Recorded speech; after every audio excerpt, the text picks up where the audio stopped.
इस राज्य का राजा राजा विक्रमादित्य अपनी बुद्धिमत्ता और पराक्रम के लिए प्रसिद्ध था। राजा न्यायप्रिय और प्रजा के प्रिय थे। उनकी पत्नी रानी सौम्या अपनी सुंदरता और सौम्यता के लिए पूरे राज्य में जानी जाती थीं। रानी सौम्या राजा की एकमात्र पत्नी थीं और राजा उनसे अत्यधिक प्रेम करते थे। राजमहल का जीवन भव्य था, लेकिन रानी सौम्या का मन अक्सर एकाकी और उचाट रहता था। राजा अपने राजकाज में व्यस्त रहते और रानी अकेलेपन का सामना करती। रानी अक्सर महल के बाहर बने चंपावन में भ्रमण करने जाया करती थी। चंपावन में एक साधु का आश्रम था जिसका नाम था स्वामी अंबिकानंद। वे अपने ज्ञान और मंत्रों के लिए दूर दूर तक प्रसिद्ध थे। रानी जब पहली बार वहां गईं, तो साधु ने उनका स्वागत किया और उनसे गहन चर्चा की। साधु की वाणी में ऐसा आकर्षण था कि रानी मंत्रमुग्ध हो गई। रानी सौम्या ने बहाने बनाकर साधु के आश्रम जाना शुरू कर दिया। साधु ने उन्हें ध्यान, योग और शास्त्रों का ज्ञान देना शुरू किया, परंतु यह रिश्ता धीरे धीरे शारीरिक आकर्षण में बदलने लगा। साधु की रहस्यमयी आंखें और रानी की अकेली आत्मा के बीच एक ऐसी डोर बंध गई जिसे छिपाना आसान नहीं था। रानी ने इस रिश्ते को राज रखने के लिए बहुत सावधानी बरती। वह साधु से तब मिलती जब राजा दरबार में व्यस्त होते। कभी कभी रात के अंधेरे में भी रानी चुपचाप महल छोड़कर साधु के आश्रम जाती। रानी ने राजा के प्रति अपना व्यवहार ऐसा रखा कि उन्हें कभी शक न हो। वह राजा का पूरा ख्याल रखती, उनसे मधुर बातें करती और उनके हर आदेश का पालन करती। राजा को लगता कि रानी उनसे बहुत प्रेम करती हैं। चंपावन का साधु और रानी का यह संबंध अब गुप्त रूप से बढ़ता जा रहा था। रानी का दिल साधु के लिए धड़कता और साधु उनकी हर इच्छाओं को पूरा करता। रानी सौम्या और साधु अंबिकानंद का यह गुप्त संबंध समय के साथ गहराता गया। साधु का व्यक्तित्व इतना रहस्यमय था कि रानी उसमें पूरी तरह डूब चुकी थी। चंपावन का वह आश्रम अब रानी के लिए एक ऐसा स्थान बन गया था जहां वह अपनी सभी चिंताओं और महल के नियमों को भूल जाती थी। रानी ने महल के सेवकों को भी अपनी चालाकी से वश में कर लिया था। जब भी वह आश्रम जाने का मन बनाती, वह महल के भीतर किसी उत्सव या पूजा का आयोजन करने की योजना बना देती। सेवक और मंत्री उसी में व्यस्त रहते और रानी साधु से मिलने के लिए चुपचाप निकल जाती। रानी के महल छोड़ने के समय को इतना योजनाबद्ध किया जाता कि राजा विक्रमादित्य को कभी किसी बात का आभास नहीं हुआ। रानी राजा के साथ दिन में समय बिताती, उन्हें मुस्कान और प्रेम भरे शब्दों से भरपूर संतुष्ट करती। राजा को यह यकीन था कि रानी उनके प्रति पूर्णतः समर्पित हैं। साधु अंबिकानंद ने रानी को यह यकीन दिला दिया था कि उनकी आत्मा को शांति केवल साधु के साथ ही मिल सकती है। रानी ने धीरे धीरे महल के कुछ गहने और बहुमूल्य वस्तुएं साधु को देना शुरू कर दिया। वह साधु के लिए अनमोल चीजें लेकर आती और बदले में साधु से मंत्रों और रहस्यमयी शक्तियों का ज्ञान प्राप्त करती। साधु ने रानी को यह भी समझा दिया था कि वह एक दिव्य आत्मा है और उनका यह मिलन ईश्वर की योजना का हिस्सा है। रानी ने अब पूरी तरह से साधु पर विश्वास करना शुरू कर दिया था। महल के कुछ पुराने सेवकों ने रानी के व्यवहार में बदलाव महसूस किया। उनकी गैर मौजूदगी के दौरान महल में गुपचुप बातें होने लगीं, लेकिन रानी इतनी चतुर थीं कि उन्होंने हर अफवाह को दबा दिया। उन्होंने उन सेवकों को इनाम और अधिकार देकर अपनी ओर कर लिया। साधु अंबिकानंद को अब रानी के माध्यम से महल की कई गुप्त जानकारियां मिलने लगीं। रानी की सहायता से उन्होंने राजा के दरबार में कुछ अपने लोगों को भी नियुक्त करवा दिया। राजा को इसकी भनक तक नहीं थी। चंपावन के साधु अंबिकानंद अब रानी सौम्या पर पूरी तरह हावी हो चुके थे। रानी उनकी हर बात मानने लगी थी। साधु ने रानी से कहा, राज्य का असली नियंत्रण तुम्हारे हाथों में होना चाहिए। राजा केवल एक दिखावा है। रानी, जो अब साधु के प्रति अपने मन और शरीर से पूर्णतः समर्पित हो चुकी थीं, इस विचार से सहमत होने लगी। साधु ने धीरे धीरे रानी को समझाया कि यदि वह चाहें तो राजा को पीछे छोड़कर स्वयं राज्य की महारानी बन सकती हैं। यह विचार रानी के मन में एक चिंगारी की तरह जल उठा। अब रानी के अंदर महत्वाकांक्षा और मोह का संगम हो चुका था। एक दिन साधु ने रानी से कहा, अब समय आ गया है कि मैं महल के भीतर प्रवेश करूं। तुम्हें मेरी शक्ति का अनुभव हर समय होना चाहिए। रानी ने चुपके से साधु को महल के भीतर एक गुप्त स्थान में रहने की अनुमति दे दी। रानी ने महल के पुराने कक्षों में से एक को सजवाया और उसे साधु के रहने योग्य बना दिया। साधु अब महल में छिपकर रहने लगे, लेकिन इस बात का पता केवल रानी और उनकी सबसे विश्वास पात्र दासी को था। साधु ने राजा के दैनिक कार्यों और महल के नियम कानूनों पर गहराई से नजर रखनी शुरू कर दी। साधु ने रानी के माध्यम से राजा विक्रमादित्य पर भी अपनी शक्ति का प्रयोग करना शुरू कर दिया। वह रानी को कुछ खास जड़ी बूटियां देता, जिन्हें रानी राजा के भोजन में मिलाकर उन्हें कमजोर करने लगी। राजा को अब अक्सर थकान और बीमारी महसूस होने लगी, लेकिन रानी अपने प्यार भरे व्यवहार से राजा को यह यकीन दिलाती रही कि यह सब राजकाज के अत्यधिक दबाव का नतीजा है। साधु और रानी के बीच अब हर दिन मुलाकात होने लगी। रात के अंधेरे में जब महल सो रहा होता, रानी गुपचुप साधु के कक्ष में जाती। वहां वे साथ बैठते, कुछ गुप्त योजनाएं बनाते और उनके संबंध और गहराते जाते। साधु ने रानी को वचन दिया कि वह उन्हें ऐसी शक्तियां देगा जिससे वह पूरे राज्य की सबसे शक्तिशाली महिला बन जाएंगी। रानी इस मोहक वादे में पूरी तरह फंस चुकी थी। महल के कुछ वफादार मंत्री और सैनिक अब राजा की बिगड़ती स्थिति और रानी के अजीब व्यवहार को लेकर चिंतित होने लगे थे। उन्होंने राजा को सतर्क करने की कोशिश की, लेकिन रानी ने अपनी चतुराई से इन सभी प्रयासों को विफल कर दिया। एक दिन रानी ने दरबार में एक प्रस्ताव रखा कि राजा को अपने स्वास्थ्य के कारण कुछ समय के लिए राज्य के कार्यों से दूर रहना चाहिए। रानी स्वयं राजकाज संभालने का सुझाव देती और राजा, जो अब पूरी तरह से कमजोर हो चुके थे, इस बात से सहमत हो गए। साधु अंबिकानंद ने अब अपनी योजना को और घातक रूप देने की ठान ली। रानी के माध्यम से वह राज्य के प्रशासन पर नियंत्रण स्थापित करना चाहता था। उसने रानी से कहा, राजा का पूरी तरह से हट जाना जरूरी है। तुम्हें इस राज्य की असली शासिका बनना चाहिए और मैं तुम्हारे साथ रहकर तुम्हें मार्गदर्शन दूंगा। रानी, जो अब पूरी तरह से साधु के जाल में फंस चुकी थी, इस बात के लिए तैयार हो गई। साधु ने एक गुप्त योजना बनाई कि राजा विक्रमादित्य को धीरे धीरे समाप्त किया जाए। इसके लिए उसने रानी को कुछ खास जड़ी बूटियां दी, जिन्हें राजा के भोजन में मिलाना था। ये जड़ी बूटियां ऐसी थीं कि राजा की हालत दिन ब दिन बिगड़ने लगे, लेकिन किसी को भी संदेह न हो। साधु ने रानी को यह भी समझाया था कि अगर वह राजा को पूरी तरह से खत्म करना चाहती है, तो उसे एक विशेष तंत्र मंत्र का पालन करना होगा, जिसमें राजा का आत्मा रानी और साधु के अधीन आ जाएगा। यह तंत्र रानी को राजकाज की पूरी शक्ति दे देगा। रानी, जो अब अपने विश्वास में पूरी तरह से साधु के साथ थी, यह तंत्र शुरू करने को तैयार थी। लेकिन राजा विक्रमादित्य के बारे में अब एक और सत्य सामने आया, जो सभी को चौंका देने वाला था। राजा ने महेश्वर से कहा, महेश्वर, मेरे जीवन की अब कोई उम्मीद नहीं बची, लेकिन मैं चाहता हूं कि यह साजिश तुम्हारे सामने पूरी तरह से सामने आए और इसके लिए जो भी कदम उठाना पड़े वह उठाओ। राजा विक्रमादित्य ने अपनी आखिरी शक्ति से महेश्वर को आदेश दिया कि वह साधु और रानी की साजिश को उजागर करने के लिए पूरी तरह से तैयार हो। महेश्वर ने साधु के जाल को तोड़ने की ठानी। साधु अंबिकानंद और रानी सौम्या की साजिश अब अपने अंतिम चरण में पहुंच चुकी थी।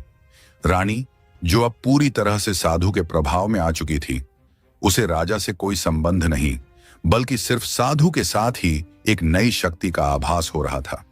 एक दिन साधु ने रानी से कहा, तुम्हारी शक्ति को अब और अधिक बढ़ाने का समय आ गया है।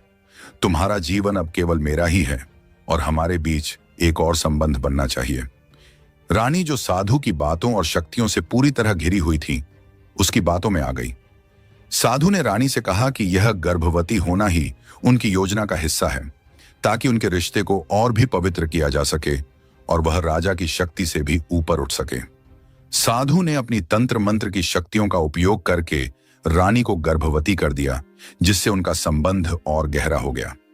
रानी को अब यह यकीन था कि साधु का बच्चा न केवल दिव्य होगा, बल्कि वह अपने साम्राज्य को नियंत्रित करने के लिए राजा विक्रमादित्य से भी अधिक ताकतवर होगा। इस योजना के पीछे एक गहरी साजिश छिपी थी, जिसमें साधु और रानी दोनों ही राजा को हराने के बाद अपने बच्चे को राज्य का अगला शासक बनाना चाहते थे। राजा विक्रमादित्य, जो अब कमजोर और बीमार हो चुके थे, धीरे धीरे महसूस करने लगे कि रानी का व्यवहार बदल चुका है। राजा को यह भी आभास हुआ कि रानी के अंदर कोई गहरी चिंता और चालाकी छिपी हुई है। एक दिन राजा ने महेश्वर से कहा, महेश्वर, मुझे लगता है कि रानी मुझसे कुछ छिपा रही है। मैं यह नहीं जान पा रहा कि वह क्यों बदल गई है, लेकिन अब मुझे महसूस हो रहा है कि वह साधु अंबिकानंद के साथ कुछ गहरे संबंध में है। महेश्वर ने राजा से कहा, महाराज, मैं आपको पूरी सच्चाई बताऊंगा। रानी और साधु के बीच एक गुप्त संबंध है और अब यह बात और भी बढ़ गई है। रानी साधु से गर्भवती हो चुकी है और यह सब कुछ उसी की साजिश का हिस्सा है। राजा विक्रमादित्य को यह सुनकर जोर का झटका लगा। वह यह समझ गए थे कि रानी और साधु के बीच कुछ बड़ा चल रहा है और अब उनकी हालत इतनी खराब हो चुकी थी कि वह किसी बड़े कदम नहीं उठा पा रहे थे। राजमहल में कुछ लोग अब रानी और साधु की गतिविधियों के बारे में जानने लगे थे। एक गुप्तचर जो महल के भीतर हमेशा छुपकर काम करता था, ने एक दिन रानी और साधु की एक मुलाकात को देखा। गुप्तचर ने रानी और साधु को एकांत में बात करते हुए सुना। वे दोनों एक साथ बैठकर अपने भविष्य के बारे में योजना बना रहे थे, जिसमें रानी के गर्भवती होने का मुद्दा प्रमुख था। गुप्तचर ने जो सुना उसे वह तुरंत महेश्वर को सूचित करने के लिए महल में भेज दिया। महेश्वर ने उस सूचना को राजा विक्रमादित्य तक पहुंचाया और राजा को पूरी सच्चाई का पता चला।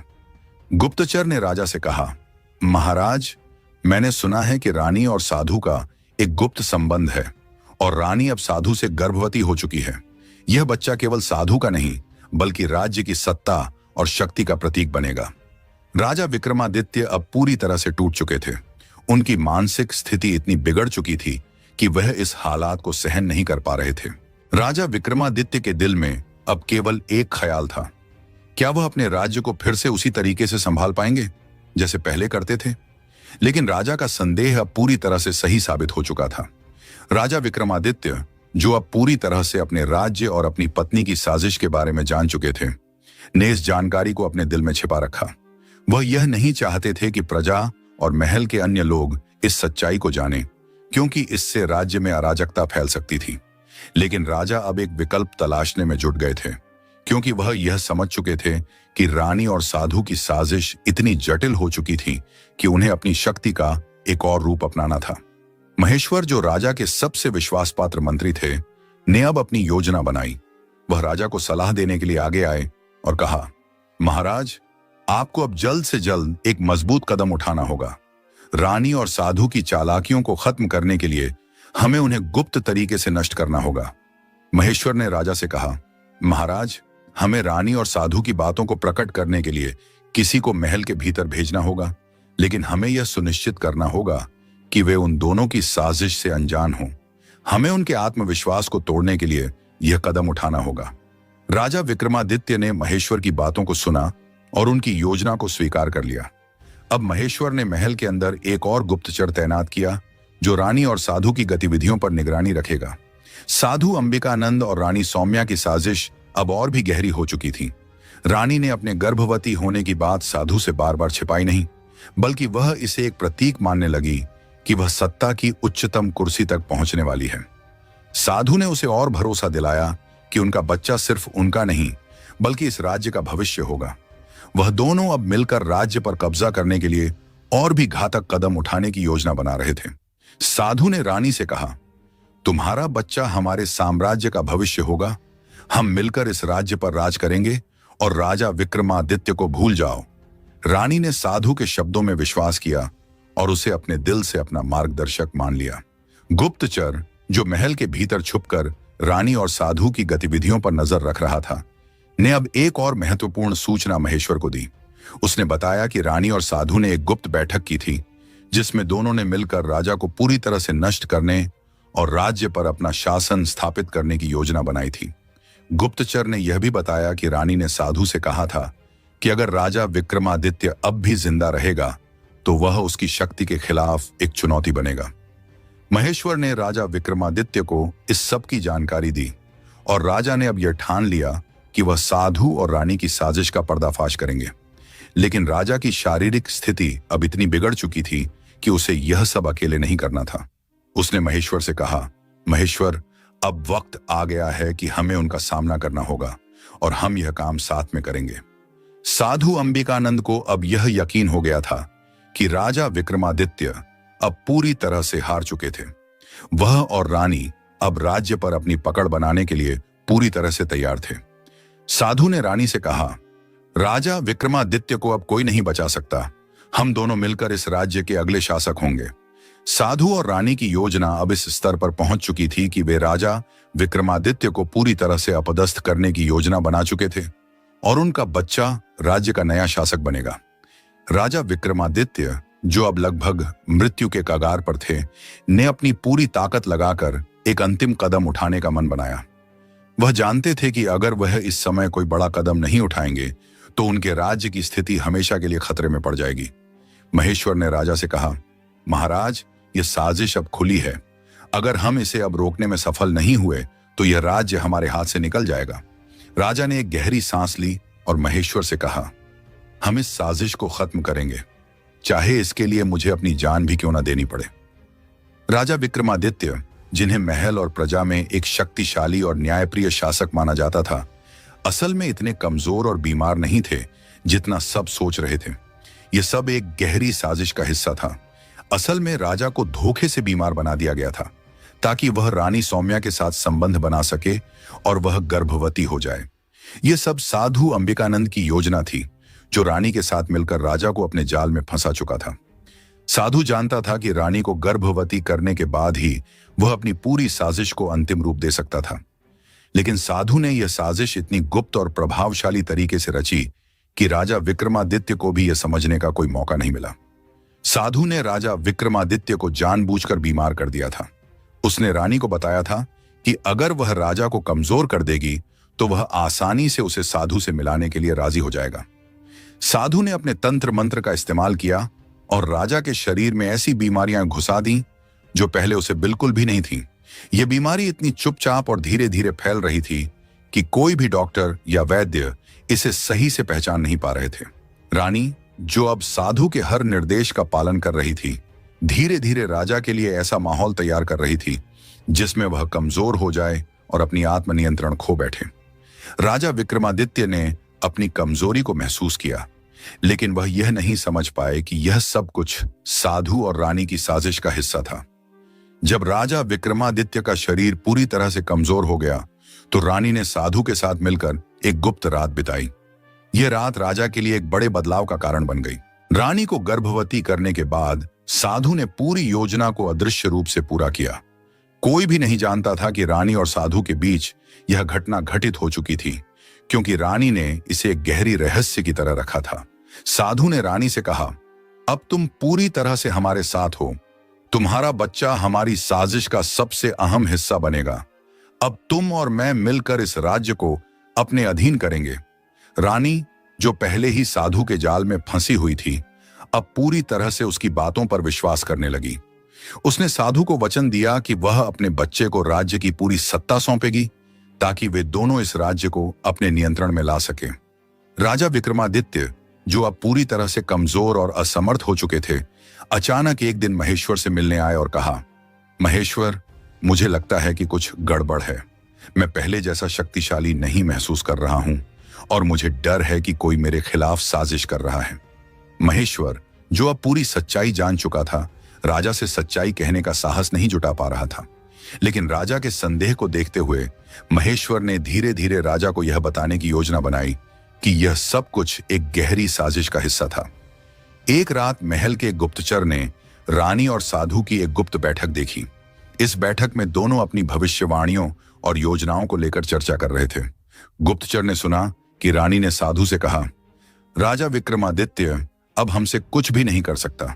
मैं अब पूरी तरह से तुम्हारी ओर से हूं और मेरा बच्चा हमारे राज्य का भविष्य बनेगा।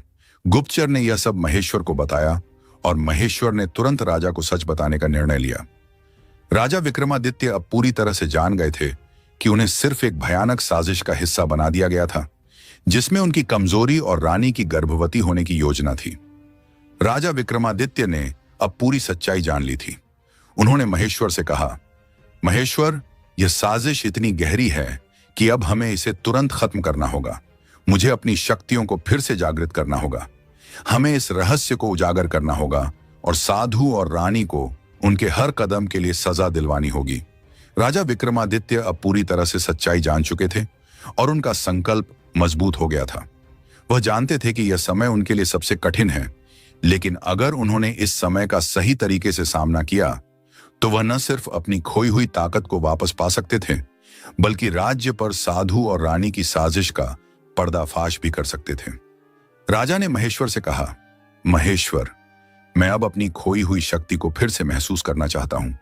मुझे चाहिए एक ऐसी योजना जिससे मैं साधु और रानी को उनके ही जाल में फंसा सकूं। हम उन्हें यह समझाने देंगे कि अब वह हमें हरा चुके हैं, लेकिन हम असल में उन्हें उनके ही खेल में मात देंगे। महेश्वर ने राजा की बातों को सुना और एक गहरी सोच में डूब गया। उसने धीरे से कहा, महाराज, आपकी स्थिति इतनी नाजुक है कि हमें एक खास प्रकार की रणनीति की जरूरत होगी। हमें पहले उन्हें यह विश्वास दिलाना होगा कि आप पूरी तरह से हार चुके हैं। इसके बाद जब वे अपनी पूरी शक्ति दिखा रहे होंगे, तभी हमें उनका सामना करना होगा। राजा विक्रमादित्य ने महेश्वर की सलाह पर अमल करना शुरू किया। उन्होंने अपने राजमहल में उन सभी प्रमुख मंत्रियों और सैन्य अधिकारियों को बुलाया जिनसे वह विश्वास रखते थे। उन्हें यह योजना दी कि वे सभी राजमहल की सुरक्षा बढ़ा लें और ध्यान रखें कि साधु और रानी के बीच कोई भी संदिग्ध गतिविधि न हो। राजा ने अपने दरबार में एक अफवाह फैलाना शुरू किया कि वह अब अपनी बीमारी से पूरी तरह से जूझ नहीं पा रहे हैं और जल्द ही उनका अंतिम समय आ सकता है। इस अफवाह ने राज्य भर में हलचल मचा दी। राजा विक्रमादित्य का यह कदम काफी चतुराई से उठाया गया था। उन्होंने जानबूझकर अपनी स्थिति को कमजोर दिखाया ताकि रानी और साधु यह सोचने लगे कि उनका विजय हासिल करना आसान हो गया है। साधु और रानी अब अपने लक्ष्य के बहुत करीब महसूस करने लगे थे। रानी, जो गर्भवती होने के बाद राजा से पूरी तरह से दूर हो चुकी थी, अब अपनी पूरी ताकत साधु के साथ मिलकर राज्य पर कब्जा करने में लगा रही थी।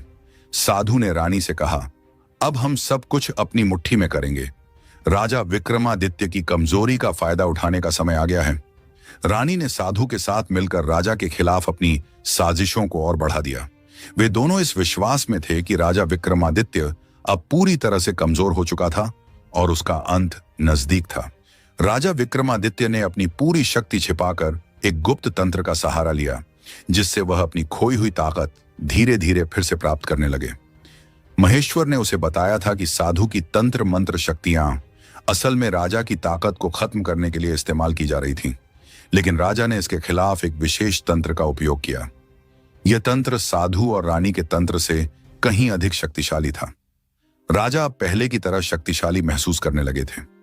उनका शरीर पहले जैसा सशक्त हो गया था और उन्होंने खुद को फिर से एक महान योद्धा के रूप में महसूस किया। अब वह अपनी रणनीति को अंतिम रूप देने के लिए तैयार थे। राजा विक्रमादित्य ने एक अंतिम सभा बुलवाई। इस सभा में पूरे राज्य के मंत्री, अधिकारी और दरबारी शामिल हुए। रानी और साधु को भी बुलाया गया, लेकिन वे दोनों यह नहीं समझ पा रहे थे कि राजा अचानक इतनी जल्दी स्वस्थ क्यों हो गए हैं। राजा ने सभा में घोषणा की, प्रिय दरबारियों, आज मैं आपको बताना चाहता हूं कि मैंने अपनी कमजोरी को धोखे से आपके सामने पेश किया। यह सब मेरी साजिश थी ताकि मैं साधु और रानी की चालाकी का पर्दाफाश कर सकूं। सभी लोग स्तब्ध रह गए। राजा ने फिर अपनी पूरी योजना का खुलासा किया। उन्होंने बताया कि साधु और रानी ने एक जटिल साजिश रची थी, जिसमें रानी को गर्भवती करना और राजा को कमजोर करना शामिल था। रानी और साधु की आंखों में अब डर था। उनकी पूरी योजना नष्ट हो चुकी थी। राजा विक्रमादित्य ने उन्हें गिरफ्तार करने का आदेश दिया और राज्य के सबसे बड़े जेल में डालने के लिए कहा। रानी और साधु की साजिश अब पूरी तरह से विफल हो चुकी थी। सभी दरबारी राजा की बुद्धिमत्ता और धैर्य की सराहना करने लगे। उन्होंने महसूस किया कि राजा विक्रमादित्य ने अपनी शक्ति और साहस को सही समय पर जागृत किया, जिससे वह अपनी राज्य सत्ता को बचा सके। राजा ने कहा, मैंने कभी नहीं सोचा था कि मेरी रानी और एक साधु मेरे खिलाफ इतने बड़े जाल का हिस्सा बनेंगे, लेकिन अब यह समय है कि हम अपने राज्य की सुरक्षा को और मजबूत करें और ऐसे लोगों को कभी भी हमारे राज्य के भीतर घुसने का मौका न दें। राजा विक्रमादित्य की महल में उद्घोषणा ने दरबारियों को स्तब्ध कर दिया था। साधु और रानी, जिन्हें अब अपनी साजिश का पर्दाफाश होने का डर था, महल में बुरी तरह से घबराए हुए थे। साधु ने भागने की कोशिश की, लेकिन महेश्वर और सैनिकों ने उसे पकड़ लिया। रानी भी चुपचाप अपने अपराध स्वीकार नहीं कर पा रही थी। अब वह समझ चुकी थी कि उसे भी राजा के सामने जवाब देना होगा। राजा ने दोनों को सामने लाकर कहा, साधु अंबिकानंद और रानी सौम्या, तुम्हारी साजिशें न केवल मेरी परंतु इस राज्य की सभ्यता और प्रतिष्ठा के खिलाफ थीं। तुमने मुझे और मेरी प्रजा को धोखा दिया। अब तुम्हें इसका खामियाजा भुगतना होगा। राजा ने आदेश दिया कि साधु को राज्य के बाहर के जंगल में निर्वासित कर दिया जाए, जहां वह तंत्र मंत्र के प्रयोग से अपनी शक्तियों का कोई उपयोग न कर सके। वहीं रानी को महल में बंदी बना लिया गया, लेकिन उसकी सजा और भी कड़ी थी। उसे अपने कृत्यों के लिए राजा के सामने सार्वजनिक रूप से माफी मांगनी पड़ी। रानी ने अपने कृत्य पर गहरी शर्मिंदगी महसूस की। वह राजा के सामने आई और कहा, महाराज, मैंने आपकी उपेक्षा की और साधु के जाल में फंसकर राज्य के खिलाफ साजिश रच डाली। मैं अब समझ चुकी हूं कि यह मेरी सबसे बड़ी भूल थी। कृपया मुझे मेरी गलती का प्रायश्चित करने का अवसर दें। राजा विक्रमादित्य, जो अब पहले से कहीं ज्यादा समझदार और धैर्यवान हो चुके थे, ने रानी को क्षमा करने का निर्णय लिया। हालांकि रानी की सजा यह थी कि उसे पूरी तरह से तंत्र मंत्र से दूर रखा जाएगा और उसे राज्य की महिलाओं को शिक्षा देने का काम सौंपा जाएगा, ताकि वह अपनी गलतियों से सीखे और राज्य की भलाई में योगदान कर सके। राजा ने कहा, तुमसे बड़ी भूल हुई है, लेकिन अब तुम्हारे पास एक अवसर है अपनी स्थिति को सुधारने का। मैं तुमसे उम्मीद करता हूं कि तुम इस राज्य की महिलाओं के लिए कुछ अच्छा करोगी। साधु अंबिकानंद, जो अब अपनी तंत्र मंत्र की शक्ति खो चुका था, जंगल में निर्वासित कर दिया गया था। वह इस सजा को अपनी हार मानकर स्वीकार कर चुका था, लेकिन वह जानता था कि वह कभी भी वापस अपनी शक्तियों को प्राप्त नहीं कर सकता था। उसकी शक्ति, जो कभी राजा विक्रमादित्य को कमजोर करने में सक्षम थी, अब उसके लिए एक बोझ बन चुकी थी। साधु ने जंगल में अकेले रहने का फैसला किया।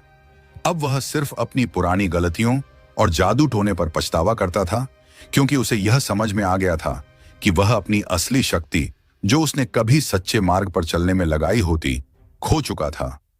राजा विक्रमादित्य ने अपनी ताकत फिर से प्राप्त कर ली थी और राज्य में शांति और समृद्धि लाने के लिए कई सुधारात्मक कदम उठाए। वह जानते थे कि राज्य को फिर से एकजुट करने और प्रजा का विश्वास बहाल करने के लिए उसे अपने दिल से लोगों के साथ खड़ा होना होगा। राजा ने महेश्वर को बुलाकर कहा, हमने अपनी सबसे बड़ी साजिश को नष्ट किया, लेकिन अब हमें आगे बढ़कर राज्य को सुधारने के लिए एक नई शुरुआत करनी होगी। हमें प्रजा के साथ पुनः संपर्क बनाना होगा और यह सुनिश्चित करना होगा कि कोई भी फिर से हमारी कमजोरियों का फायदा न उठा सके।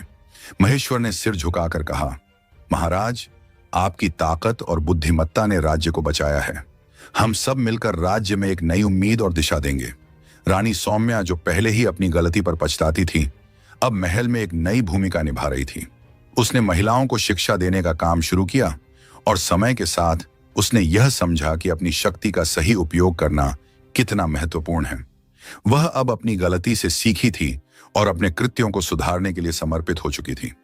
राजा विक्रमादित्य ने न सिर्फ अपनी खोई हुई शक्ति को वापस पाया, बल्कि राज्य की भलाई के लिए कई सुधार किए।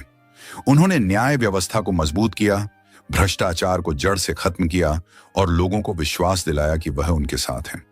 राज्य अब पहले से कहीं ज्यादा समृद्ध और खुशहाल हो चुका था। राजा विक्रमादित्य और रानी सौम्या दोनों ने एक नया अध्याय शुरू किया था, जहां वे एक साथ राज्य की प्रगति के लिए काम कर रहे थे। हालांकि रानी ने अपनी गलती स्वीकार की थी, लेकिन अब वह अपने जीवन का उद्देश्य सही दिशा में लगा रही थी। राजा विक्रमादित्य ने अंततः कहा, हमने अपने दुश्मनों को हराया, लेकिन असली विजय तब है जब हम खुद को और अपने राज्य को सुधार सकें।